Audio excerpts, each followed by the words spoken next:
traveled the country through the 4-H program and most recently going to Tennessee as a Louisiana representative at the Southern Region Team Leadership Conference. In April, he visited Washington, D.C., where he met with senators and other officials to give input on the National 4-H Conference. He attended 4-H Congress in Atlanta, Georgia this past year as well. Weston also competed twice in Grand Island, Nebraska at the National 4-H Shooting Sports Final. He raised and shows beef and dairy cattle on his family farm in Pine Grove, Louisiana. Weston is planning to attend college to study agribusiness next fall. And I just want you to know, man, this is quite an achievement. I'm sure there was lots of competition to be where you're at, and I just want you to know that I'm very proud of you. This council is very, very proud of you, and the parish of Livingston Parish is very proud of you. I appreciate that. Look, I appreciate you being here. Look, this is one of those things that you probably strive to work hard for many years, and it's just excellence. And the parish and the community can use more leaders like this. This is a leader. This man's going to be a leader one day. And I'm also very proud to say that he's a Walker High guy. He's going to be a Walker High alumni like myself. And I am very, very proud of my school, my alumni. Mr. Ard can tell you that. He's the same as me. And look, I'm proud to have you here today. Thank you so much. And look, read this. This is a certificate of recognition. The Livingston Parish Council does hereby wish to recognize Mr. Weston Cobb for his outstanding leadership skills in which he uses to represent Louisiana as the 2018-2019 Louisiana 4-H State President. That's a nice title, man. Yes, sir. Thank you. On this day, the 25th day of October, 2018, Livingston, Louisiana. Thank you so much.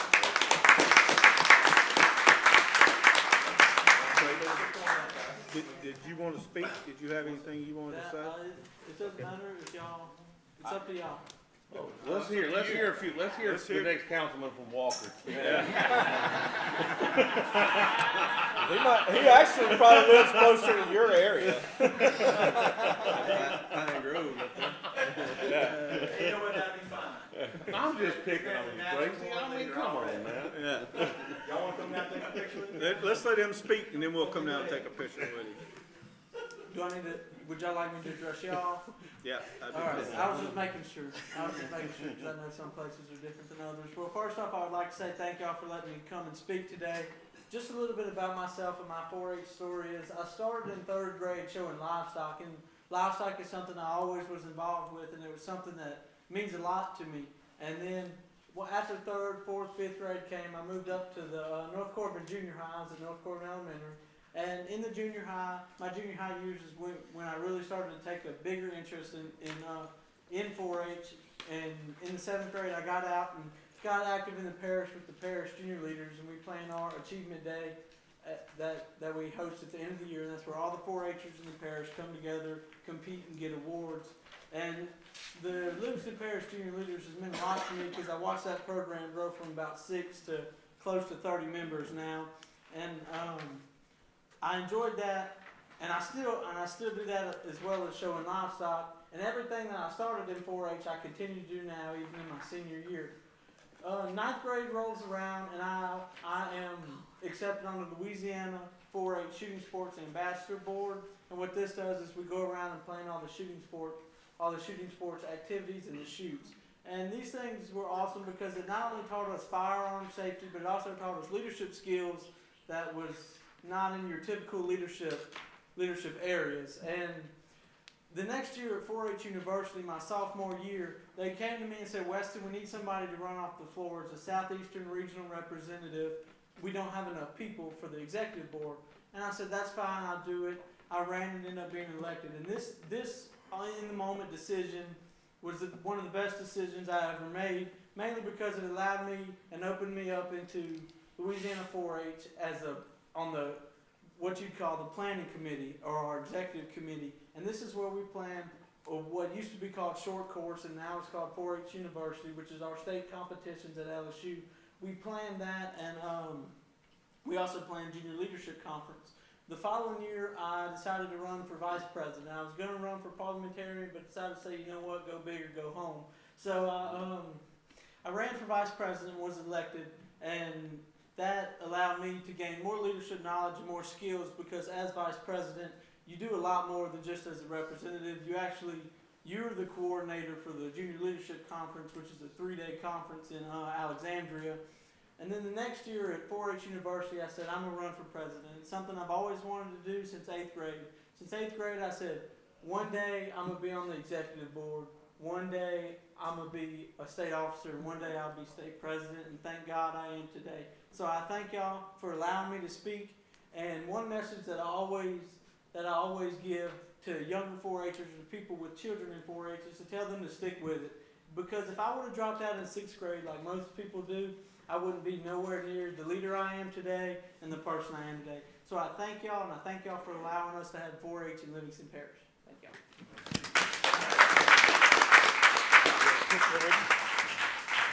Big speaker and all. Think corn, vote cotton.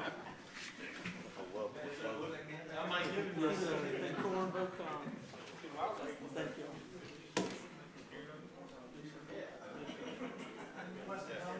I'm 18. I'm pretty sure, I might think it's coincidence, but it doesn't have this 4-H green jacket, it happens to be Master Walker green.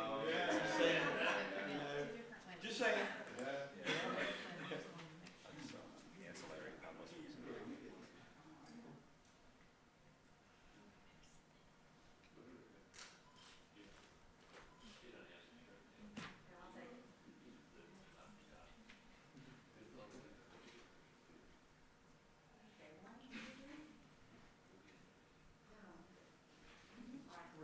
Thank you. All right, thank you so much. Appreciate it.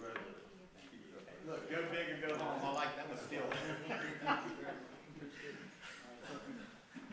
Yes, ma'am. Totally going to Mars.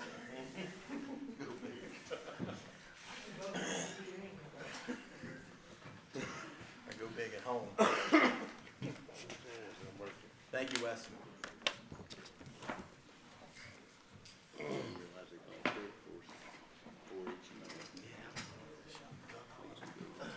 All right. Item 8 is adoption of the minutes from the October 11th, 2018 regular meeting of the council. Can I get a motion to accept? Motion by Mr. Watson. Second by Mr. Harris. All in favor? Aye. All opposed?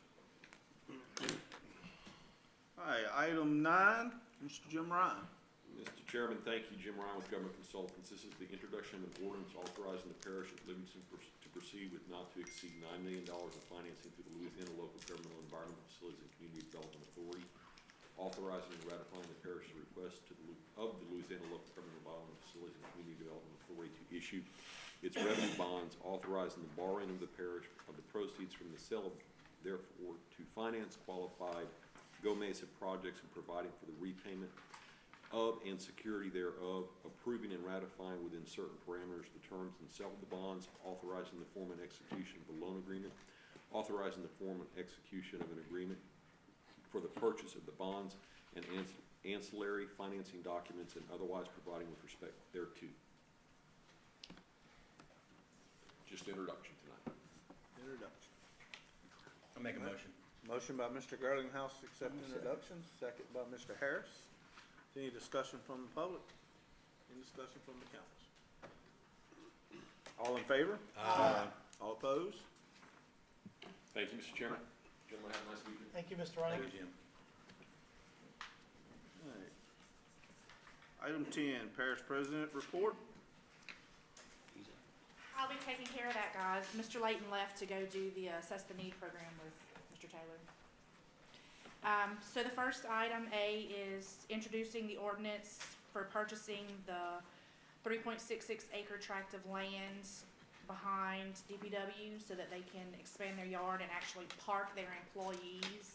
Their employees used to park on a piece of property that we didn't actually own, somebody else owned, and then we didn't wanna rent that piece of property for parking when we could buy and do a much needed expansion of the DPW yard and have them park on our own property. So, we're getting the property from Barhauser for a third of the appraised value, I believe, it's like $12,000. I'll make a motion, we call for an introduction of ordinance to purchase that property. I'll second. Motion by Mr. Watson, second by Mr. Talbot.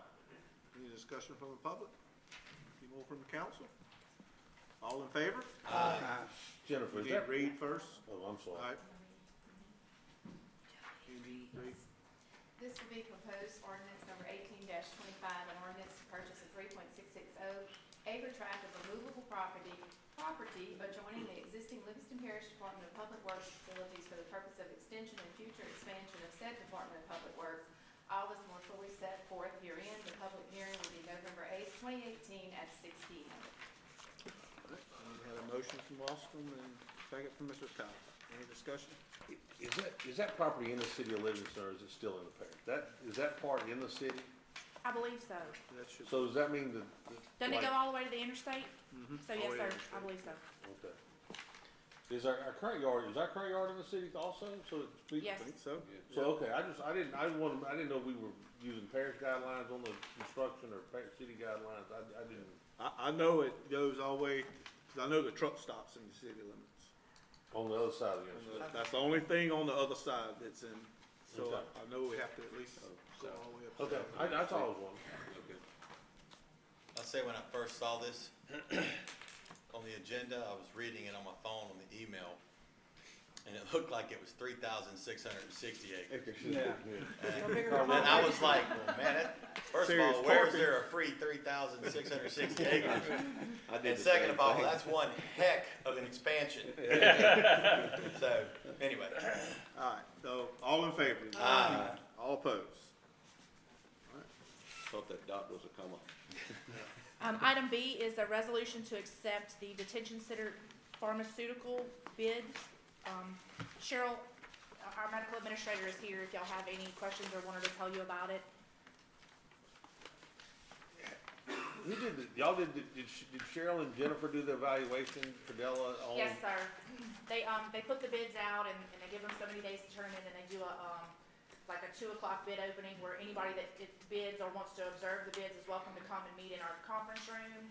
And then they, at least 3 people have to be present at the opening of the bids, and they all write down their grading of the pricing and whatnot. And multiple people, including the medical administrator, evaluate those proposals and choose basically which one best fits our needs, because you're not gonna get apples to apples on every So I'm bid. looking in our packet, I don't see the recommendation. Did y'all not get these? I know we sent over a huge box of everything. It was a ton of information that we sent over. I saw the books, I'm looking for the scoring sheet on the recommendation. Do we have that? I think the scoring sheets were in the email. I can give you mine if you wanna look at it. I just didn't see, I'll open the email, I didn't, so they determined that. And Cheryl can come and tell you more than, I wasn't involved in the scoring process. Go over the basic differences from each company if you'd like.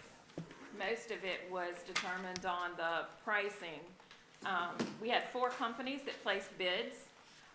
When we evaluated Diamond, their bid was the cost of the prescription, and then we do a dispensing fee on each prescription that we order.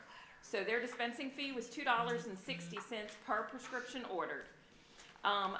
One of the things that kind of marked their grade down was we do returns, and they do not reimburse the dispensing fee with the cost of the medication when you do returns. So that was something that knocked them down. Also, we would have to integrate another medical record system to comply with their electronic system for the medications and for administering medications. So that would be extra for us. So that was something else that wasn't, that knocked their score down somewhat. CPS, who is our current provider, was the one we recommended with, who scored the best. Their dispensing fee was $1.75 per prescription. So keep in mind, you're talking about hundreds of thousands of prescriptions over the course of the year. So they also, when we do returns with them, they do reimburse the dispensing fee as well as the cost of medication, which is a huge saving to us. And even if we only use a partial card, they pay back for every pill we return to them. So it's your recommendation to use contract pharmacy services? Yes, sir. Correct RX was at $2.95 for a dispensing fee, and institutional pharmacy was at $5 a dispensing fee, and they're unable to interface with our electronic medical record system. Is that pretty comparable to what the previous contract was, within the close? Yes, yes. So y'all, is the valuation based on, is all the medicine the same price and the dispensing fees are different, or does everybody have their own price per?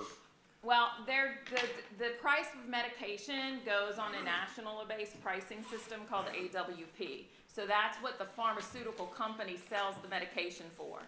So each of these companies bid based on the pharmaceutical price, which is a set price by the pharmaceutical companies, and then a dispensing fee that they charge. So the only thing that's negotiated then is the A dispensing fee, correct. Okay. So, and CPS came in the lowest at $1.75 per prescription. Plus they interface with your equipment. They interface with no And they extra give you fees. credit. Yes, and they give 100% credit, including the dispensing fee reimbursement for medications returned that are unused by the inmates. So I move to, Okay. authorize the contract with Contact Pharmacy Services. I'll second. All right. Motion by Mr. Wasson, second by Mr. Girlinghouse. Is there any comments from the public on this? Thank All you, in favor? Aye. All opposed? thank you. All right, thank you. Thank you. All right, Ms. Jennifer, I think you have one more. Okay, item C is a resolution to accept the auditor. The low bid this year was again received by Laporte. We only had 2 bidders when we placed the audit out for bid this year.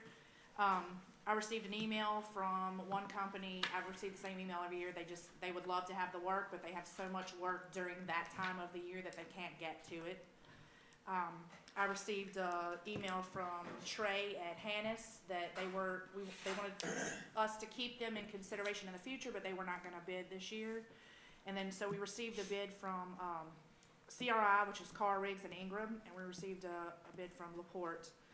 The Carr, Riggs and Ingram bill was $75,000 for the audit and $8,500 for the additional agreed upon procedures required by the legislative auditor, for a total of $83,500.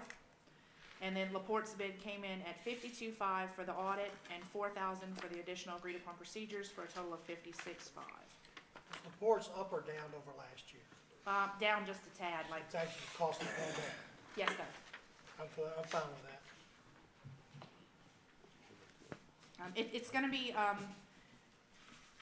for a company that's not familiar with us, and it's their first year. Anytime you do a first year audit, there's additional procedures that are required, beginning balance procedures, the first time you audit somebody, so a swap to a new auditor would be a little more expensive anyway, but, I mean, this is $27,000 difference, you know, so it's up to you guys, y'all choose the auditor. Make a motion. Yeah. Go ahead. The Laporte. low bid, was it Laporte? Laporte. Yeah, I'll make a motion that we accept the bid for Laporte. I'll second. All right, motion from Mr. Girlinghouse, second from Mr. Talbot. Is there any comment from the public on this? All in favor? Aye. All opposed?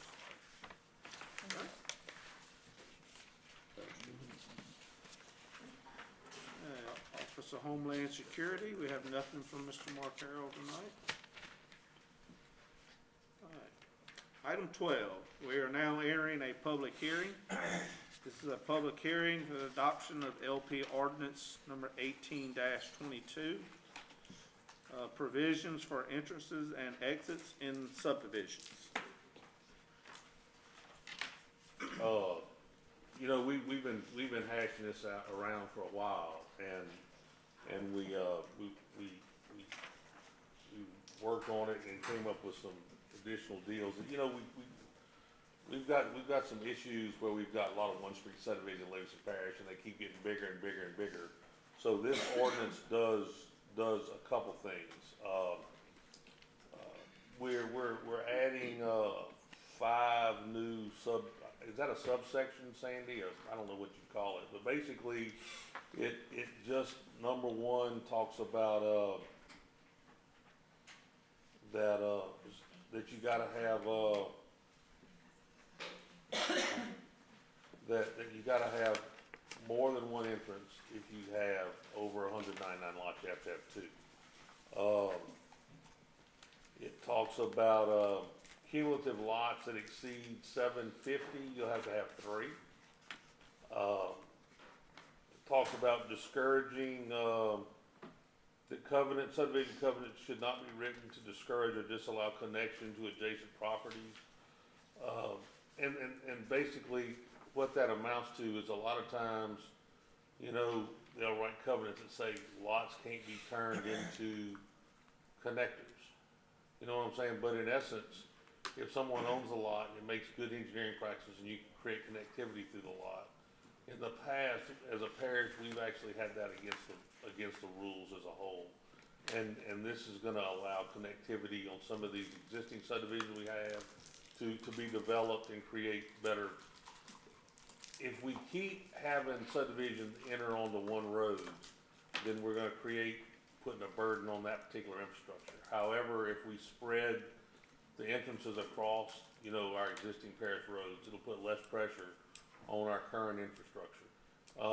So it's gonna encourage utilizing additional, exits in other subdivisions if they're around. Then we talked about, we talked about on 2,500 feet, we've got every 2,500 feet, if you've got vacant land next to you and you develop a new subdivision, you've gotta put a stub into it, access to it, so that if the land next to you is developed, it'll create connectivity with your existing subdivision. And then, it's gonna give the planning commission opportunities to connect to existing streets that are identified when a submission is made to the planning commission. So that if, a developer comes in and makes a submission, and the planning commission in its evaluation sees opportunities to create additional connectivity, it will give them the option to make that connectivity. Isn't that the gist of what we've talked about, Tracy? Yes, and it's also wanted to point out too, I'm sorry, Shane. No, you go first. Just quick, and we've discussed this before too, that right now, there is no upper limit for a neighborhood. You could have, hypothetically, you could have 2,000 houses and one entrance. There's nothing in our ordinances at this moment that would prevent that. And 199 is a standard that we're going by that is set by, I think, was it the National Fire? Yeah, National Fire Safety, just to create a second entrance. Just if you have an accident, you have another way to get in and out. People aren't trapped in. Flooding, we had a couple of situations in the parish during August of 2016 where people were trapped in. They didn't have a second exit to get in and out of. But couldn't see the bridge that crosses over. Creates a dangerous situation. 199 is a standard that was set, on a national level. Does it have to be followed? But we're recommended we at least do. 199 is a good number, and it's somewhere to start from, because I can't imagine a situation where you would have a neighborhood over 200 houses and one entrance would be a good thing.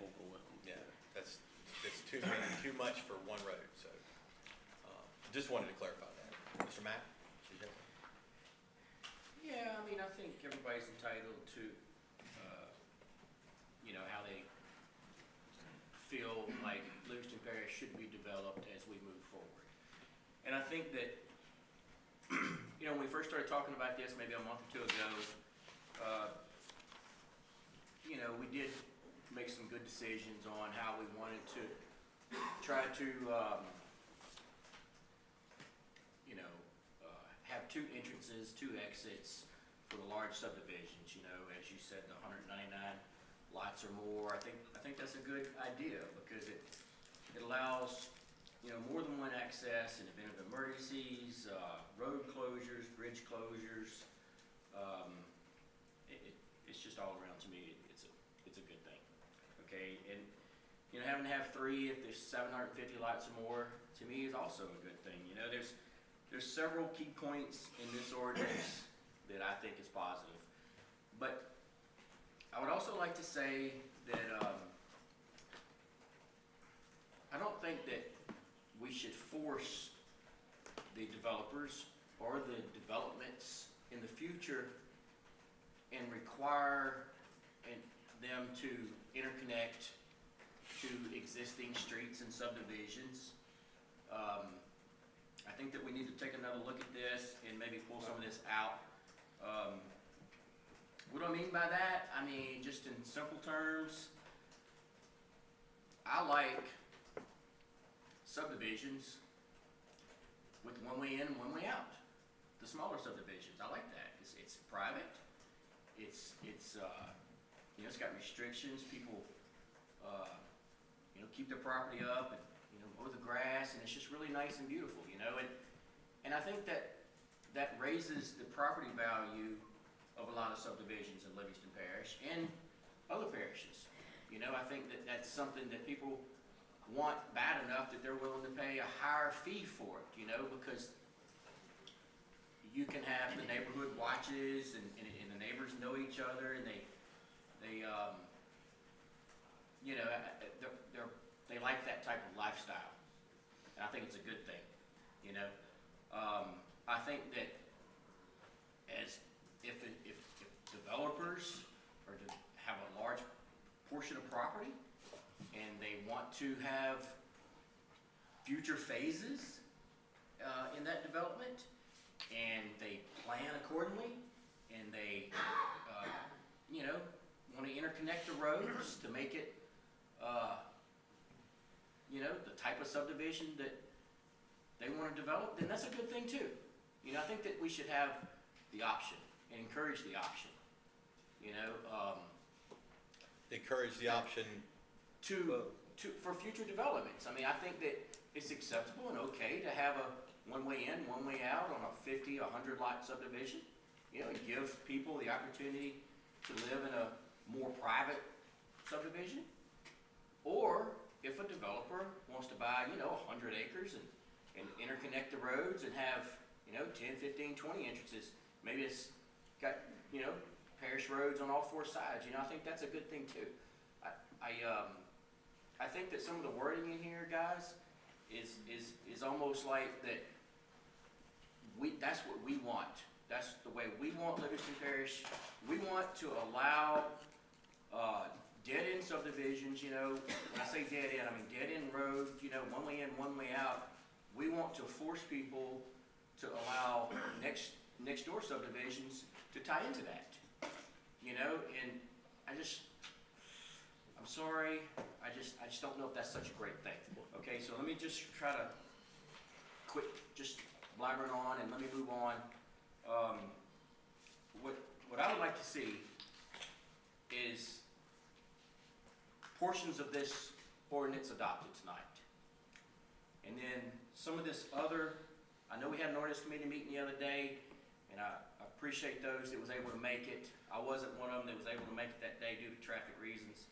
But we were supposed to talk about this type of stuff in that ordinance committee meeting and try to work some of these details out. But, so what I would like to do, I'm a little confused because we've added some things to this after we originally adopted it, introduced it, I'm sorry. And so, if nobody else has anything added to say, I mean, I don't know if this is time to actually make a motion, but what I would like to introduce this ordinance and say is We're still in public hearing. are we in public hearing? Yeah. We can't do that, right? Yeah. Okay, well, I apologize. That's just some of my thoughts and comments, guys. I think that we need to think long and hard because this truly will affect the way that Livingston Parish is developed in the future. And So you're saying you don't wanna force I don't wanna connectivity force if it's a smaller, Correct. amount of lots? smaller, If you develop 50-ish or 75 lots, then you have the option to not connect, if you want it to be more private. If you want it to be more private, then it should be a good thing, you know? Sure. And, existing dead-end subdivisions Alright, of, That's the next item. The connectivity of existing streets and stuff, item 13. This is just entrances and exits. Well, we kind of tied them together. I mean, we had admitted in the fact that when Tracy and I were meeting and we looked at the whole deal as a whole, that they were somewhat confusing if you didn't put them kind of together. So we brought about part of the street entrance thing into, to talk about some deals. We as a parish discourage at this point in time, somewhat outlaw connecting to the next subdivision next to. I mean, we discourage it. So we're gonna tell a developer that on one hand, we want you to have multiple entrances in your subdivision to create better traffic situation. Yet we have another ordinance that discourages improving traffic situations by not allowing you to tie in to existing parish roads that might touch your property. So we gotta figure out what we're really interested in. Are we interested in solving some of the traffic problems and better utilizing our current infrastructure by making connectivity and spreading traffic across multiple entrances? Or are we interested solely in creating these one road subdivisions that outlaw connectivity? Because that's basically what we have right now. And then, and we don't utilize our infrastructure to the best of their ability. I mean, it's pure and simple. What we have on our current ordinance doesn't allow, it does not allow to use a T-turn or circle or anything to connect it. Plus, we have people that will develop a subdivision and put spike strips in them, meaning that they will stop 3 feet from the adjacent property owner and create a buffer, you know, that you cannot tie into an existing right of way to discourage, you know, connectivity. it's to my understanding, guys, and that it's not outlawed. It's more about when you develop the subdivision, if you develop it for interconnectivity, it's perfectly fine if it's a new subdivision and that's what you want to do. To me, that's the way I read it. In addition to that, if you want to develop it, currently the way it's written, if you want to develop it such that it doesn't interconnect, then you can do that also. I don't see where it's actually encouraged to not connect. It actually says, to the extent that It says no owner, developer, what is that? says- ODS, owner, develop, subdivider shall use an existing dead-end street, cul-de-sac, or T-turnaround as access to a new development if the existing road was not specifically designated as future access to any development you're unless 100% approved by the correct. And council. what that means is if it was originally developed and planned to be interconnected, you do it. But it means if it wasn't, and if it's a dead-end road, you don't. To me, that's the way I interpret that. Is it a parish road? Is it a parish road being maintained by everybody's taxes? And we're gonna limit use of that road to a select group, instead of making the road, it's exactly what you're doing. The way I see it, it's not limited to a select group because it's a parish public road and anybody in the parish can drive down that road. But the guy who owns the property next to it can't tie into it. Because that's the way it was designed, But, developed. but we had subdivisions designed back in the day that, you know, nobody thought that the parish would grow as it grew. No, and they cut a little old street in the middle of a piece of property, and all of a sudden now it's boomed around it. And to be honest with you, our tax base hadn't kept up with the need to expand the infrastructure. So all we're trying to do is best utilize the existing infrastructure we have by spreading the entrances out and making the traffic not bottle up. So, Here, let me say this real quick. So, for future developments, if that's what the developer and others want to do, fine. But basically what you're saying is if we have a dead-end road with 50 to 100 houses on it, and it doesn't currently interconnect, then by golly, if somebody owns property next to it, they already have the right to tie into it. I just totally disagree with that, I'm Well, sorry. I mean, I think it has to do with that, I think it all depends on your perspective and where you live within the parish. I mean, I'm not trying to be ugly, but, you know, if you live in a really congested area, it makes a ton of sense. So, I'd like to make a motion to close the public hearing and just move forward. I'm sorry, I'd but- like to say something before that if possible. The only thing is, and you know where I'm talking about, is the Garney Hood Road, I understand. all right? If the people would want them to tie in back in the back of that thing from that new development, it's ridiculous because you can't get out to 16. The road won't even let 2 vehicles pass on it. That's how narrow it is. I understand. So my question is, maybe the people from Garney Hood benefit by tying in because they came here the other night and complained about how they couldn't get out on the 16 because it was so congested.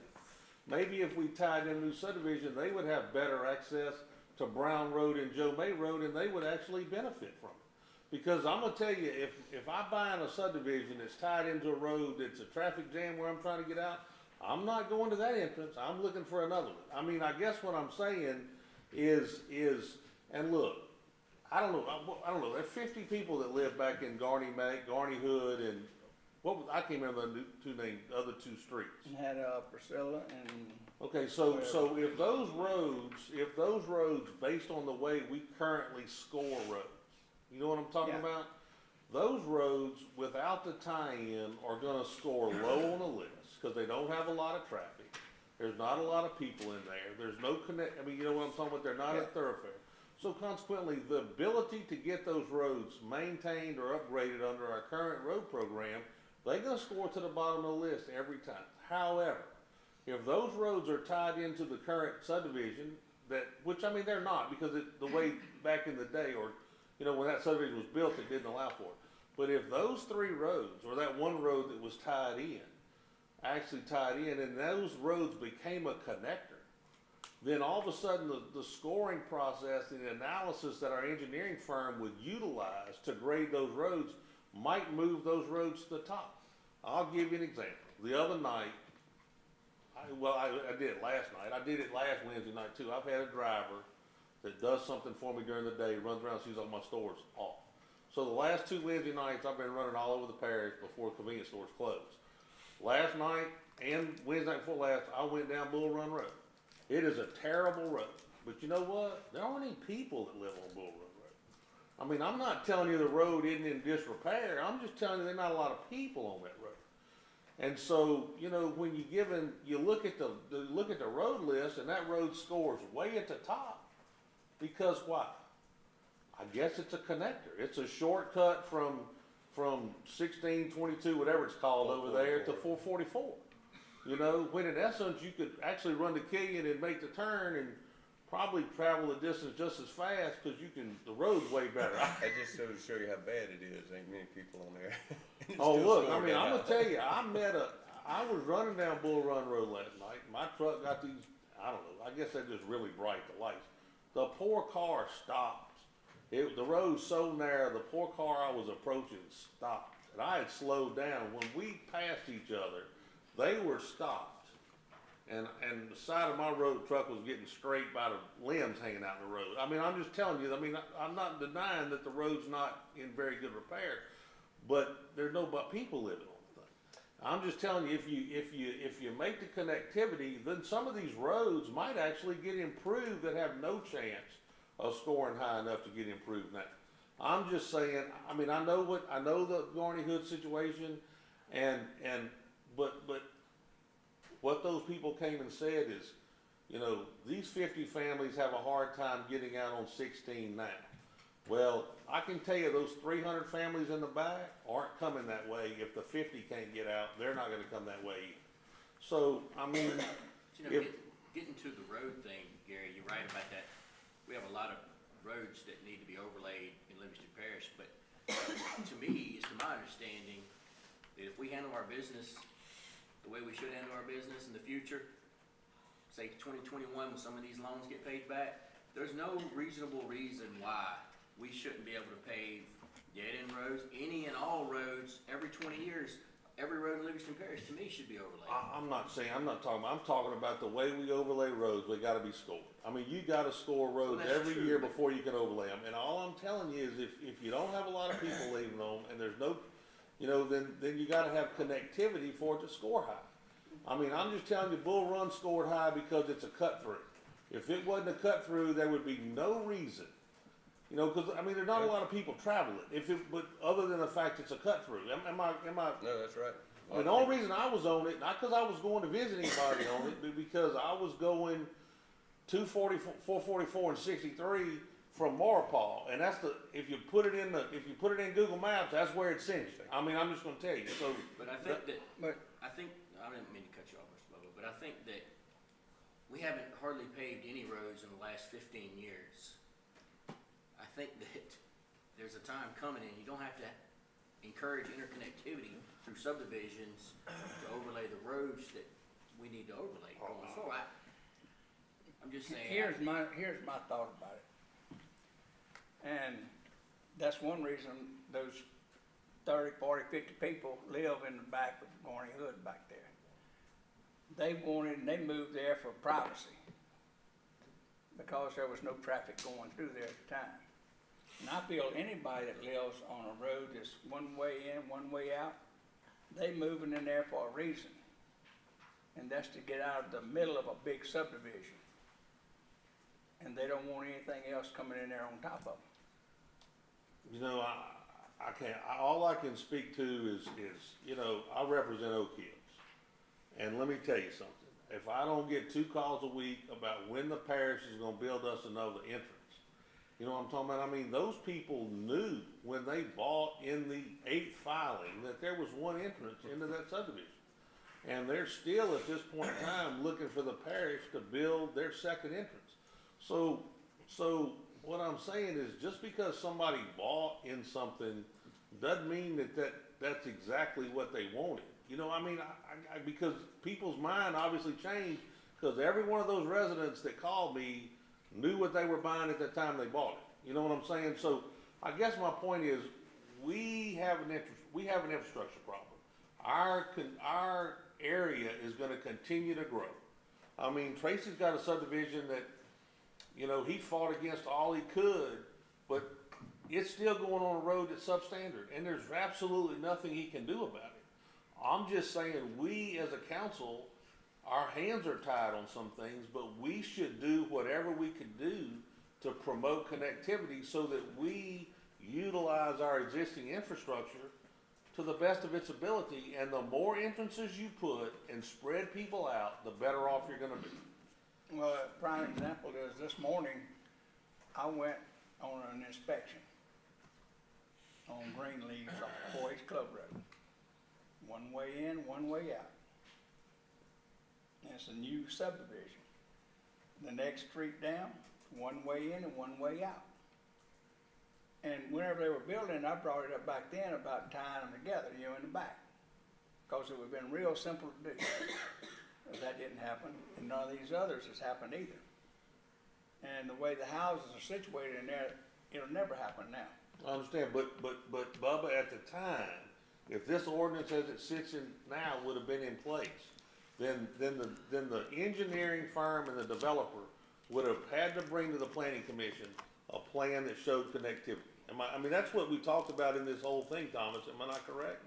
So, I'm just saying, I don't know where we are in this argument right now about where we can make motions or whatever, but I think if we're gonna continue to move forward as a parish, and we know that subdivisions are coming because we see them, y'all see them every month when you get the planning commission agenda, more and more subdivisions coming.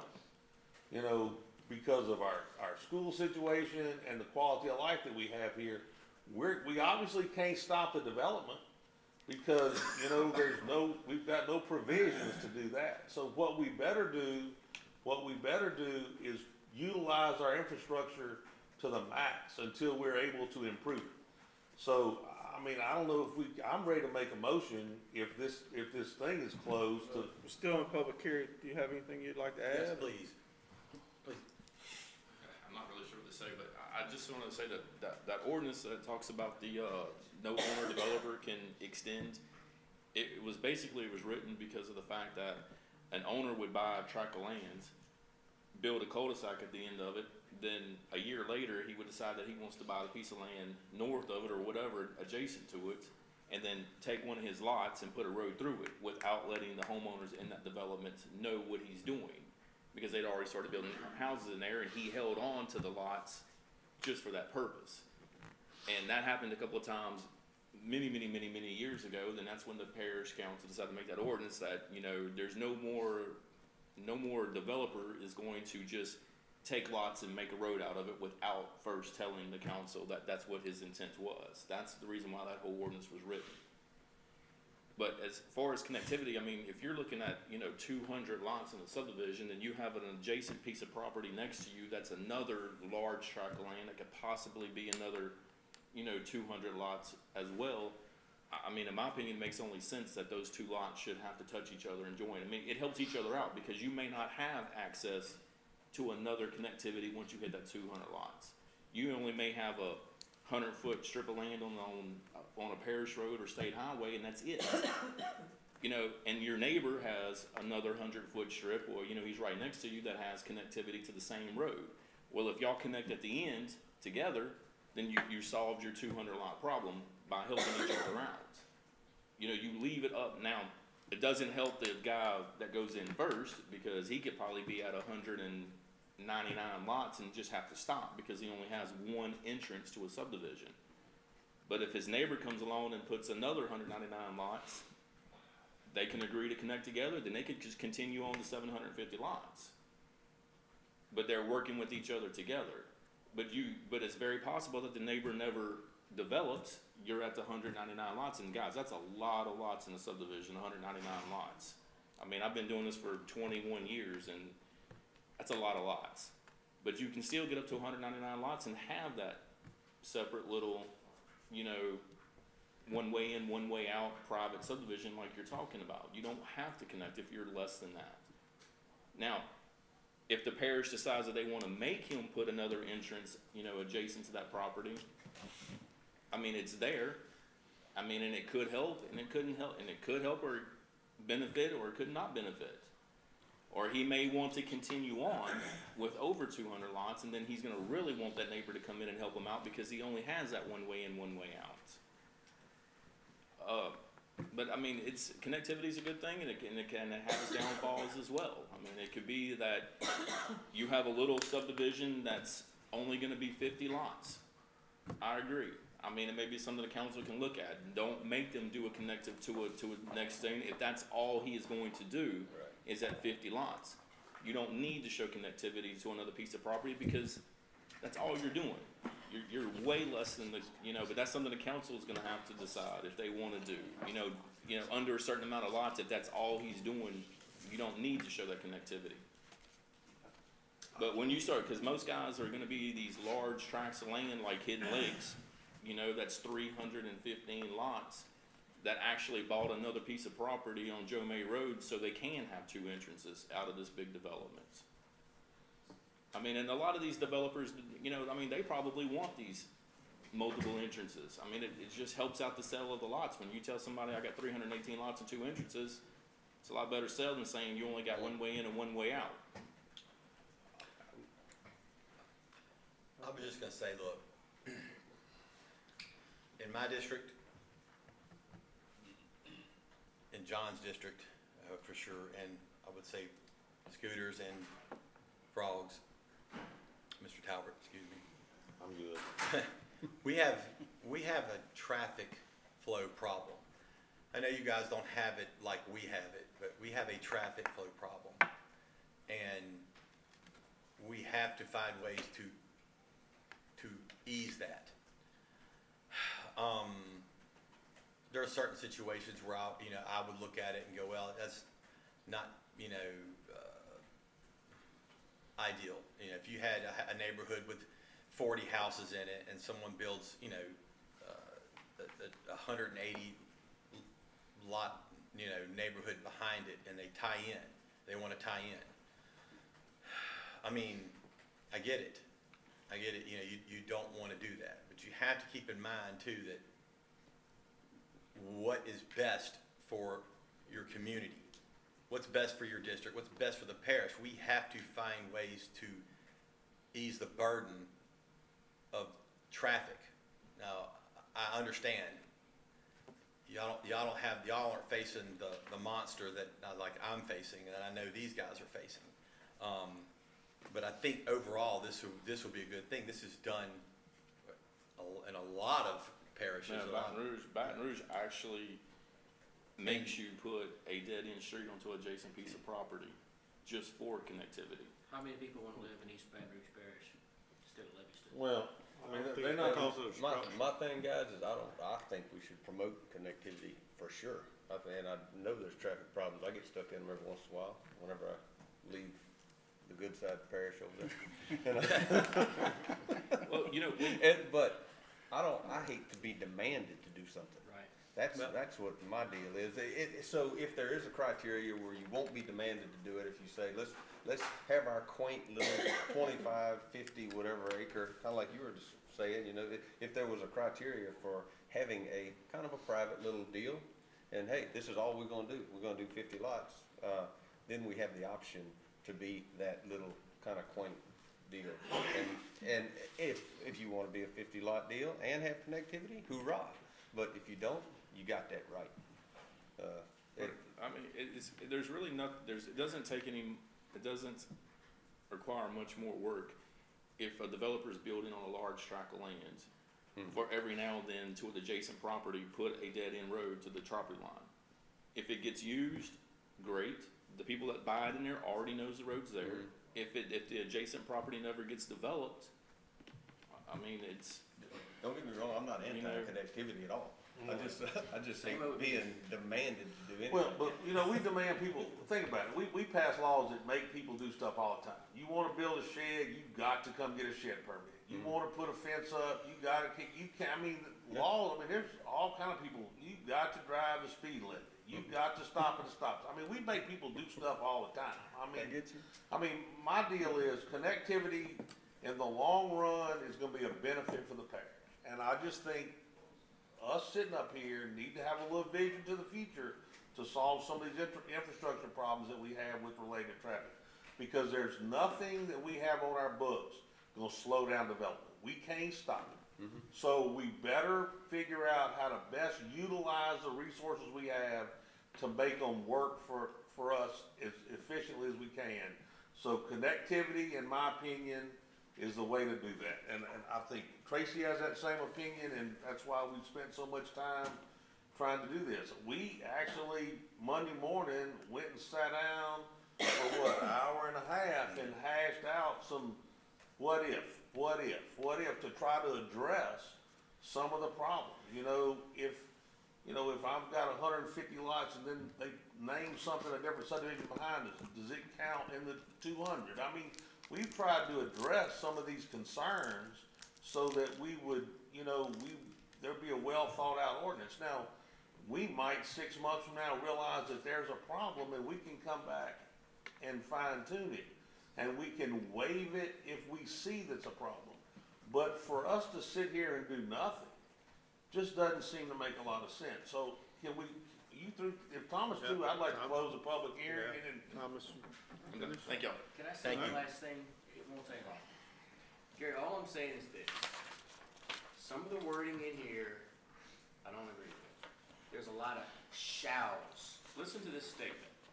Any opportunities to connect to existing streets shall be identified and presented to the leadership. To me, if you don't want to interconnect your development, you shouldn't have to. I think that's the only shall in the ordinance. There's multiple shalls. Here's another one. Okay, what? Okay. Subdivision covenants shall not be written to discourage or disallow the connection to adjacent properties through any existing lots. There's a lot of shalls in here. There's a lot of things in here that may convince people that We can't do it the other way. And if you have over And to 750 lots, you shall have 3 entrances, and if you have over 199, you shall have 2. I mean, I guess what I'm saying is, That's future developments. I understand, but what I'm telling you is, to tell somebody that you shall present all the options to the planning commission isn't making them do anything other than, we're not making them tie into them, we're just telling you to present all the options. And then the other shall you You're talked saying in about. here- You're saying in here that when you develop a subdivision, you shall put roads halfway down it, whatever it says exactly, for interconnectivity in the future. You're telling them you have to do that. To me, if you wanna develop one and you don't want to, you ought to be able to not do it. I think we need to look at some of this wording again. I mean, to me, look, I definitely, on the first ordinance, 18-22, A, B, C, D, we're good to go. We need to revisit the rest. That's just my opinion. I'll support the majority of the council's vote. Okay, are we All right, closed? we're now closing the public hearing. I'd like to make a motion to accept Livingston Parish Ordinance 1822 as written. I second. All right, we got a motion and a second.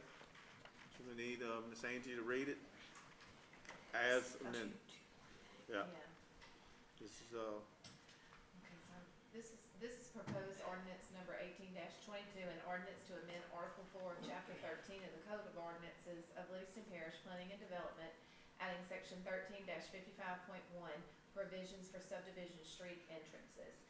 Now Miss Sandy's voice is gone, and so she might have to just kind of help me here, but I know we're going to amend what was introduced on August 9th, and then I'm going to say the differences now, and then we'll Yes. adopt it as amended. Okay, so under parish and state roads and highways, Part A will stay the same as introduced on August 9th. Part B, that was introduced, will become Part D on the new ordinance. Part C will become Part E. Part D is now Part F. Part E is now Part G. And the new parts that were added would be Part B, when the access to a new subdivision is provided through an existing subdivision, the number of lots within the existing subdivision shall be added to the number of lots in the proposed subdivision to determine the number of entrances required. If the combined total number of lots exceeds 199, then 2 entrances shall be provided. If the existing subdivision already has 2 street entrances, then that requirement will be considered met. Also added is Part C, when the cumulative number of lots exceeds 750, 3 street entrances shall be required. all right, so So that those would are be, the changes. that would be accepting it as, As written, as it sits on this piece of paper. Right now voting to amend. but we're voting to Okay. amend it to say Okay, what's first motion to amend then. all right, motion by Mr. Talbot, I'll second. second by Mr. Gerbenhouse. Any comment from the public? Any comment from the council? Ms. Sandy, call for the vote. Mr. Mack? Miss Angie. I'm sorry. I'm confused on what I'm voting for. So, we're voting to amend it as written, Right, the whole thing. right. With I vote no. changes, right? I vote no. With the amended changes. Yeah, I vote no. Okay, Mr. Lobel? Yes. Mr. Garlinghouse? Yes. Mr. Talbert? Yes. Mr. Ord? Yes. Mr. Wasson? Yes. Mr. Harris? No. Now we're gonna All vote. right. Now can I make Now a make a motion to motion to adopt. approve the amended Livingston Parish Ordinance 18-22 I second. Motion by Mr. Adopt Yeah. as amended. as amended. So motion by Mr. Talbot, second by Mr. Gerbenhouse. Any comment from the public? Any comment from the council? I got one question. This is gonna confuse you. Can I make a counter motion? Okay, I'd like to make a counter motion to adopt LP ordinance 18-22 with the following changes. Number one is written letter A, and it can be read. We all have it in front of us. Letter B, A, first of all, talks about if it's 200 lots or more, gotta have 2 entrance and exits. B talks about if it was designed and developed and you do have, 200 lots, you combine some subdivisions, you got 200 lots, then you gotta have 2 entrance and exits. I think that's another good one. C, when the cumulative number of lots exceeds 700, you gotta have 3 entrance exits. I think that's another good one. And D, both entrances must connect to an approved main road and be at least 50 yards apart. I also think that's another good one. So my counter motion says that we adopt LP ordinance number 18-22 with A, B, C, and D. Let me ask you a question. We just amended the ordinance. Shouldn't the counter motion on the amendment been made before we voted last time? The motion on the floor now is to approve it. So the only substitute motion that would be in line would be to disapprove it. Am I correct, Chris? Well, it's another main motion, and any main motion could be a substitute motion to it. Well, I guess my question is the motion I made was to approve it as written, but I had to amend it before we could vote on whether it was accepted or not. Right. And so we amended it and then voted on it. And then we made a motion to vote on what was amended. And so my question is, we've now amended the ordinance. If Shane didn't want the ordinance amended, the substitute motion to amend the ordinance. Could have done it then, but I think you can do it now. Okay, that's fine. I mean, I guess when I'm not, why couldn't my motion have been to amend and approve at the same time? Probably could have, it just makes it easier I for them got to you. keep track Okay, of it. that's fine. I was just trying to figure it out. I mean, it just seems to me that we did one thing and now we're backing up to do it again, so I'm just confused. Did the motion have a second? We had a motion by Mr. Mack. Should we rescind what was previously voted on? No, I mean, well, because it's not been introduced yet. I mean, it's not been adopted because you did an amendment to it first. So you've approved the amendment, but now the main motion is to approve, and that's been made. And then he substituted to take out E, F, and G. Right. Yeah. But he doesn't have a second for that yet, so we're looking for the second to take out E, F, and G. I'm a second. Okay. We got a motion by Mr. Mack, second by Mr. Harris. Is there any comment from the public? Ms. Sandy call for the vote. Ms. Angie call for the vote. Mr. Mack, Yeah. Mr. Lovell,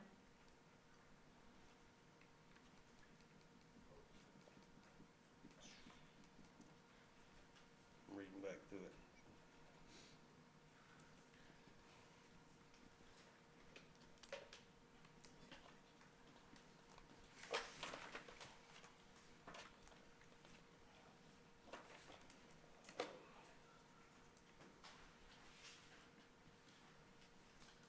Yeah. Mr. Garlinghouse, No. Mr. Talbot, No. Mr. Ord, No. Mr. Wascom, No. Mr. Harris. Yes. All right, now we need to move back to the original Original motion. motion.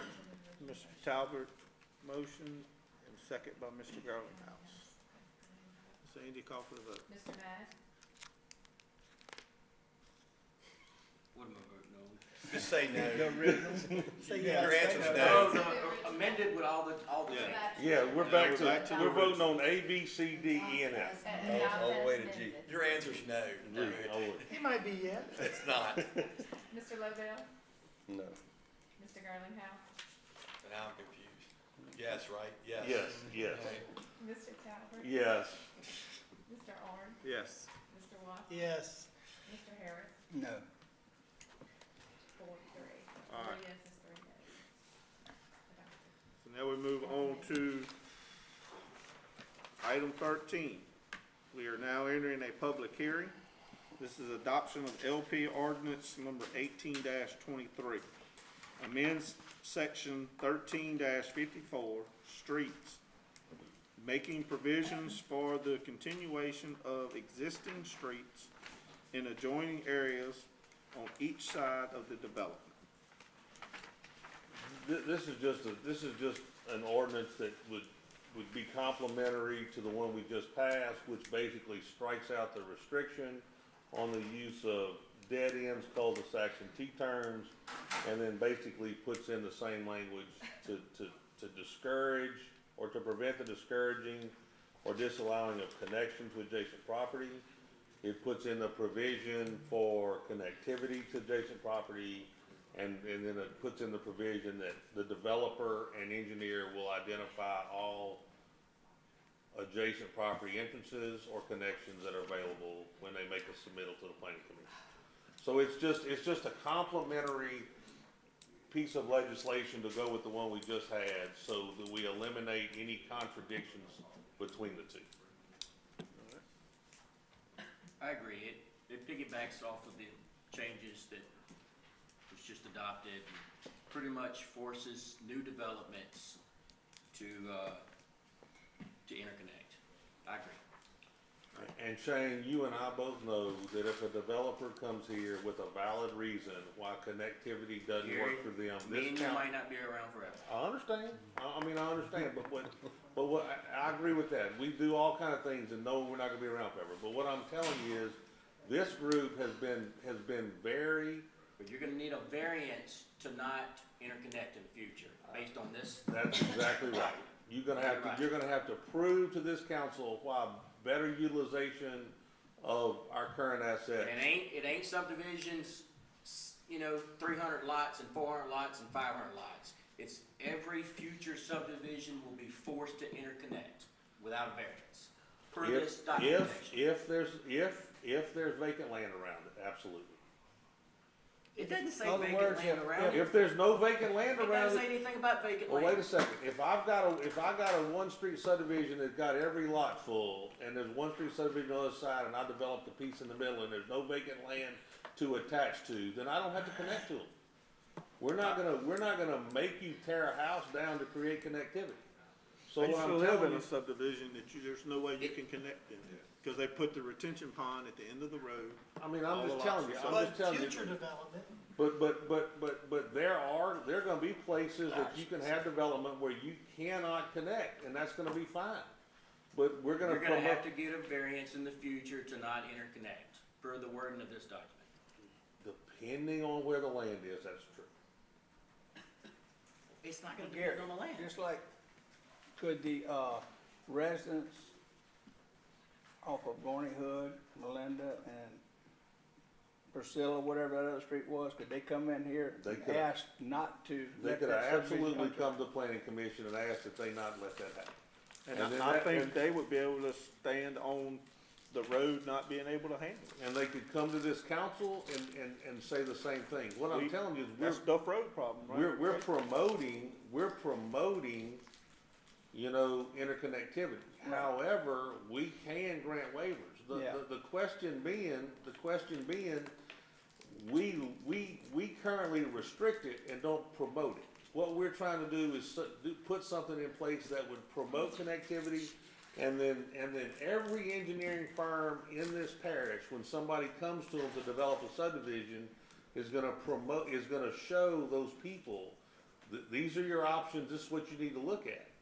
And then when the plans are submitted and it goes to planning, those people who have the potential to be connected to have the opportunity to go speak against it, like anybody else does. Well, on that particular subdivision that they're developing down there was another developer wanted to do that. And he come to me and asked me about going all the way through to 16. I said, I don't think we can do that. And I got at that time with Mr. Mark Harrell. We rode down and looked at it. And he said, Bob, there's no way two cars can even pass on this end. So we got back with the developer at that time, which he sold it, didn't develop it or whatever. And we told him, all right, you bring all this end up to parish standards, then we'll let you connect to it. And I'm not telling you that, I mean, I guess Shane is weird promoting connectivity, but look, we getting ready to fix we got a lot size here, right, in this parish. We got an item on this agenda, we getting ready to fix that for somebody. I mean, we fix all kind of stuff if it doesn't make sense. And I'm just telling you, good we're with gonna. that, as long as you got the option, like I said, if you, When we if you promote- make a case for, having a little deal, then I'm good with it. I think what we're doing is we've got an ordinance here that's gonna promote connectivity, but if you bring a valid argument about why it doesn't need to be that way in a particular situation, none of us are hard-headed and don't listen. I mean, I think we listen all the time. I listen all the time. I don't agree, but I listen. It's promoting it, it's not making it absolute. Yeah. I mean, let me tell you something. If you got a 250 house neighborhood and they wanna use this 13 house dead end street as one of their exits so they can develop their second filing to up to 750, you look at that and go, You can't do that to them 13 people. no. Yeah, right. And that makes sense, and that would be your seat's job. I mean, so you have faith in what you do, you have to have faith in who your predecessor will be and what they'll do. Because that's what doing this means. I mean, you have to make decisions where it's better for what is best for the parish. And I understand, that's what you think is, I mean, you think that's best. You do have the option to go, but there's probably a lot of situations where it would make great sense. You're connecting two roads that are probably, if you went around and drove a mile and a half apart and you're just gonna connect them and it's gonna make sense. The ordinance that we had or have, it just discourages that, and we shouldn't discourage that. They should be able to draw it up and go, hey, what do you think of this? And you might look at it and go, hey, I like that, let's do that. Or you can go, I'm not, no. So, Is anybody else want to, I mean, the public, we've talked about this a I'm just lot. saying, you really better be paying attention in the future, because I really don't know of any particular individual that lives in a subdivision. I mean, yeah, they may want multiple entrance and exits, I say multiple, one or two, so, make it more efficient to come in and out the subdivision. But I don't know any of them that are small subdivisions that want some road coming through their subdivision interconnected. I mean, I just, to One me, thing I've to noticed, me, the old ordinance said, hey, if you're developing a future development and you plan it and you have different phases to interconnect, you do it. But that ain't what this one says. one thing I've noticed about these small subdivisions with one street in and out is most of those, not all, but most of them have acreage right there. Like the lots would be 2.5, 3 acres, 4 acres, and they bought it for a reason, and that's all I'm gonna say. Well, I guess the thing is our past ordinance has allowed you to put cul-de-sacs in your subdivision. So if you put a dead end road, then obviously it was in your mind to expand further. I mean, I'm just telling you, when Garney Hood was built, they didn't put a circle at the end of it. They dead ended it into another piece of property, which allowed for future expansion. Those subdivisions that wanted to be one road, have a way in, have a circle, and they're all sold, they're landlocked. You don't ever have to worry about anybody coming through them. But those that have dead ends that tie into other people's property were designed for that. I'd like to make a motion to. Hold on. James needs to read it. Oh. Need to read the ordinance with the changes. Is it close the public hearing yet? No. We'll make a before we motion to read. close the public All right, now closing the public hearing. Okay, this is proposed ordinance 1823, an ordinance to amend Article 4 of Chapter 13 of the Code of Ordinances of Livingston Parish Planning and Development, amending Section 13-54 streets, making provisions for the continuation of existing streets and adjoining areas on each side of the development. So we're gonna amend what was introduced on September 27th and then adopt as amended. And and the only change from what was introduced is on part I at the very last sentence, to add the existence of 2 or more street entrances does not eliminate the need to provide connectivity to the properties adjacent to the proposed subdivision. So we need to make a motion to Motion accept to the changes? accept. To amend. So can we make the motion to amend and accept at one time? I think our policy says we gotta do it this way. Okay, well, I make the motion to amend as read. Second. Motion by Mr. Talbot, second by Mr. Girlinghouse. Any comment from the public? Council? Ms. Andy, call for the vote. Mr. Matt? No. Mr. Lobel? Yes. Mr. Girlinghouse? Yes. Mr. Talbot? Yes. Mr. Ord? Yes. Mr. Waskell? Yes. Mr. Harris? I'm a vote for this thing only because the people will have a right to voice their opinion in this. So I'm gonna vote yes. Alright, so now we need a motion to adopt as amended. Make the motion to adopt as amended. Motion by Mr. Talbot, second by Mr. Girlinghouse. Any comment from the public? Council? Ms. Andy, call for the vote. Mr. Matt? No. Mr. Lobel? Yes. Mr. Girlinghouse? Yes. Mr. Talbot? Yes. Mr. Ord? Yes. Mr. Waskell? Yes. Mr. Harris? Yes. Alright, moving on to item 14. Adopt a resolution to authorize a waiver for an allowance for an address to be issued on a lot that is 9,711.90 square feet short of the requirement, located on Happy Woods Road, Tickfall River. Mr. Lobel. Little bitty lots, that's the way they were designed when they were laid out there, so they lined up along the river, just like that, all the way down. This guy needs to get him some electricity, so. How did he get sewer there? They have, each one has to have a modad. Do they have enough square footage for the state? You don't, And, you just giving them an address? I'm just giving them an address and the board of health can handle all that, Okay. so. I second that motion. Motion by Mr. Lobel, second by Mr. Watson. Any comment Got it. from the public on this? All in favor? Aye. All opposed? There were no changes made or any No. side, any counter, okay, good. Totally changed it. Item 15, adopt a resolution to request legislation representation to amend state law that would allow service charges against persons within the boundaries of Mosquito Abatement District 2 and 3. This is a housekeeping deal that's similar to what we've done in the past on different deals. It would be a local ordinance only to address, Livingston Parish Sewer District 2 and 3, the mosquito abatement district. We're gonna have to go to the legislature, ask them to amend the law. Currently, I think only a millage can be collected on, a millage or a fire protection fee can be collected on your property tax bill.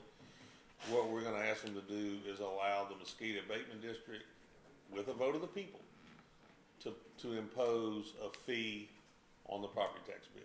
I mean, I don't wanna discuss the merits of mosquito abatement, all this is a housekeeping measure.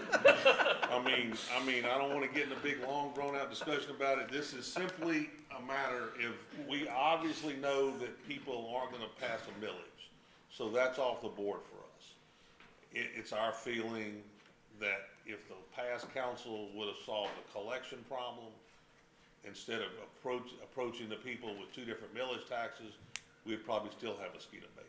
So what we wanna do is, we know that a fee is passed in the past, and the problem was collection. So what we're trying to do is go to the legislature, fix the collection issue, so that if we have an election and the people support the fee, that we won't have a collection problem. And what we do not wanna do is have an election to collect a fee and have people say that what they're trying to do is illegal, that you can't collect a fee on the tax bill. So we're trying to get our affairs in order before we go to the people. That's all this is, a resolution asking the legislature to do a local ordinance that would allow us to put a mosquito abatement fee with a vote of the people on the tax bill, so the sheriff can collect it for us and give us our money.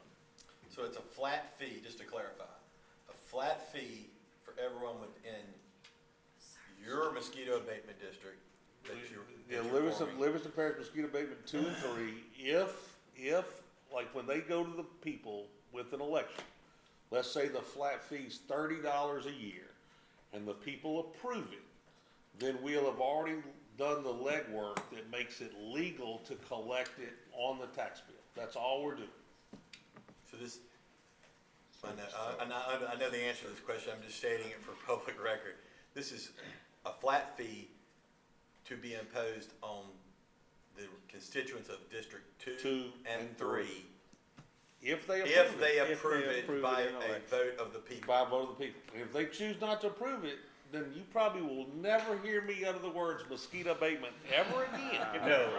And if they do approve it, I'm gonna say I told you so.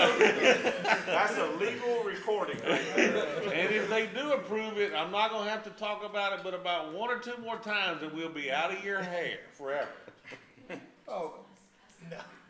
It's the mosquito abatement board. Right, It's right. not council district No. 1 or 2 Well, or that's 3. true. It's not, it's a mosquito Abatement district 2 and 3. Yeah, it's a mosquito abatement. It's not the council, it's the mosquito abatement district. Even though the boundaries coincide, we're asking them to allow the mosquito abatement I district 2 and 3 to collect the fee. A service Service charge. Okay, the reason why I said, I just want to clarify, it is not in no way, shape, or form District 7. No, what we're doing is allowing only the people that reside in the boundaries of mosquito abatement district 2 and 3.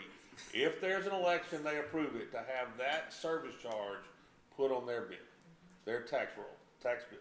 That's all, I mean, and that's just to solve a collection problem. So I'd like to request that resolution be passed. All right, got a motion from Mr. Tyler. I need to say something. Well, Mr. Harris needs to say something first. Well, then need a second. I will second that on the grounds that he sticks to his words, and if it fails, he will never, ever mention it again. I second it. Motion by Mr. Talbot, second by Mr. Gardenhouse. All right, hold on, Bo. Is there any comment from the public? Mr. DuPont, you have anything to say on that? Okay, now Mr. Harris. The only thing I have to say is, I don't know how many people, if any, in these 2 districts, can afford to pay that $30, $35 a year. And that's what I like to look at. I mean, do they actually have people out there that can't afford that?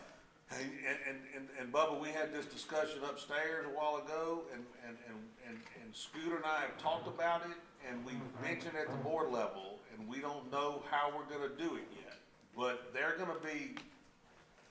are some times that multiple addresses have, the same address has multiple tax bills, and we're gonna have a provision for fixing that. There are also elderly people within this district that are on fixed income, and we're gonna figure out how to resolve that issue. I mean, I'm just gonna tell you, we know that there's some work ahead of us, and we're gonna try to resolve some of those issues before we go to the people, because those questions are gonna be asked. I mean, we're planning on having some town meetings before we do this, and we know those are questions that are gonna be asked, and we're gonna have resolved the procedure for eliminating multiple tax bills at the same address, and how we're gonna address fixed income elderly people. It might be that, well, I mean, let's be honest. If you have a situation that you're on limited income and you have no additional opportunity to generate other income, $30 a year could mean a lot to you, especially because you're gonna get bumped all at one time in November or December. You're supposed to pay that before January 1. And so there are those people that it could become a burden to, and we're aware of that. So we're gonna try to figure out how to address those issues legally so that we can answer those people's questions, and everybody will know what they're voting on at the time they're voting. That's the best I can do to answer your question. Well, see, if I was up in your district, then I'd qualify for You're that. definitely qualified. Indeed. Any more comment from council? Ms. Angie, call for the vote. Mr. Mack? Yep. Mr. Lobel? Yes. Mr. Garlinghouse? Yes. Mr. Talbot? Yes. Mr. Orr? Yes. Mr. Watson? No. Mr. Harris?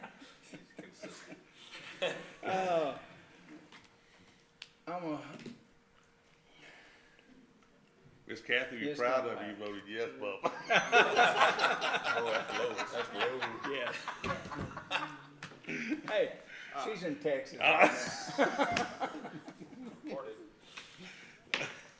Item 16, Gravity Drainage District Number 7 Board Reappointment. I think, Mr. Talbot, you gonna handle this?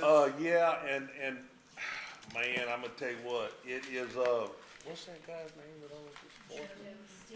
Okay, yeah, we wanna reappoint Joey Stevenson. I looked for the sheet with his name on it and it wasn't on here, but Jeff wants to reappoint Joey Stevenson to serve another term on Gravity Drainage District Number 7. So I'd like to make that Motion motion. by Mr. Talbot, I'll second. second by Mr. Girlinghouse. I'm trying to get that east side to wake I up know, over man. there, but you know, they wearing their matching shirts and just, Representing. yeah. Motion by Mr. Talbot, second by Mr. Girlinghouse. Any comment from the public? All in favor? All opposed? Item 17, I wonder who put that on. discuss the Bubba Harris Trunk or Treat event at South Park. The Bubba here. Well, this is the last time y'all hear this year. This year now. This year. We're gonna start over again. No, everything is going great, and I can't thank the board members up here for all the help that they've been, and, getting this trunk or treat off the ground and flying high, and I'm real happy about that. And I'm just encouraging all the people that don't have something else to do that particular night. I know a lot of churches are having their trunk or treats or trick or treats and different things, you know, same night. But for the children that don't have a place to go, they're more than welcome to come to South Park. And basically, that's about it. All right. Got to say about that.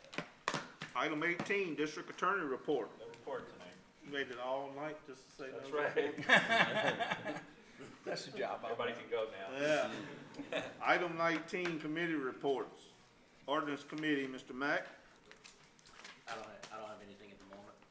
Nothing on ordinance. Finance Committee.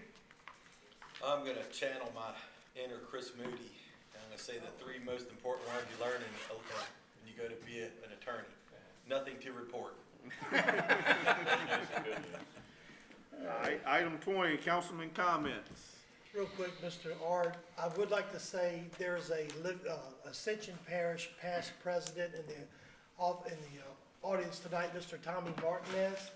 Tommy, thank you so much for coming. He's now working for Senator John Kennedy. So I really appreciate you coming, and Senator Kennedy having some eyes and ears here tonight.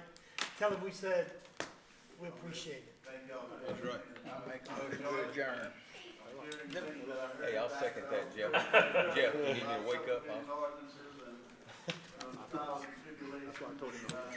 Well, Because there's a line over there, the problem is basically the same, that's the growth that both parishes are.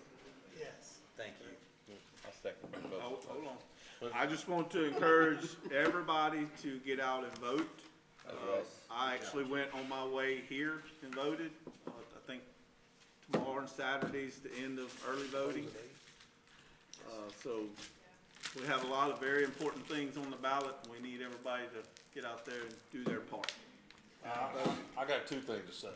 I want to tell everybody that the parish football championship will be played at Walker High School tomorrow night at 7 o'clock, between the Walker Wildcats and the Live Oak Eagles. Go Eagles. And my son Jacoby Lee called me right before the council meeting started. He was informed by his coach that he's gonna get the dress Saturday at Nichols. I doubt he's gonna play, but he's gonna get the dress. So He was excited about that. He's put in a lot of work this year, and we're finally gonna get to dress for a game. So I just wanted to give a shout out to him. I'd like to say that, I think it's kind of mildly disrespectful to the people of Albany and Springfield who actually have football teams too, to say but you know. I'm right. You're right. In 5A, but. And one more thing, that's the big boys. That's the big boys. Go ahead. One more thing. Saturday night, the Walker High class of 1988 is having its reunion at Greystone. So if you graduate in '88, I probably already talked to you. If you didn't, you graduated in that time frame. It's basically open to anyone who went to Walker and a few other people. They want to come, but we're gonna have a good time. We're gonna be tailgating at the Walker beatdown of Live Oak Friday night. So you feel free to come to watch. I think it's going to be. And to add one thing on the beatdown, it is also the Back to Blue game to support all of our police officers. So it will be a big night and a lot of people will Shut your denim self. So I had a motion from Mr. Harris to adjourn. I had a second from Mr. Lobel. That east side finally woke up. All in favor? Aye. All opposed? Meeting adjourned.